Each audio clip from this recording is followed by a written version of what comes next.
2, রাসূল সাল্লাল্লাহু আলাইহি ওয়াসাল্লাম বলেছেন, কোনো ব্যক্তির মিথ্যাবাদী হওয়ার জন্য এতটুকুই যথেষ্ট যে সে যা শোনে তা যাচাই বাছাই ব্যতীত অন্যদের কাছে বলে বেড়ায়। সহিহ মুসলিম। 3, রাসূল সাল্লাল্লাহু আলাইহি ওয়াসাল্লাম বলেছেন, যে ব্যক্তি আমার প্রতি মিথ্যারোপ করবে সে জাহান্নামে যাবে। বুখারী ও মুসলিম। 4, পিতামাতার সন্তুষ্টিতে আল্লাহ সন্তুষ্ট, আর পিতামাতার অসন্তুষ্টিতে আল্লাহ অসন্তুষ্ট। তিরমিজি, সনদ হাসান ও মিশকাত। 5 ওয়াক্ত সালাত আদায় করলে 50 ওয়াক্ত সালাতের সওয়াব পাওয়া যায়। বুখারী ও মুসলিম ও তিরমিজি।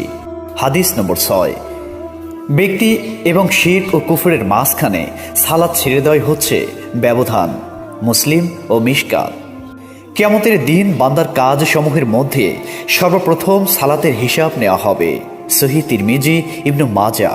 8, যে ব্যক্তি ফজর ও আসরের নামাজ আদায়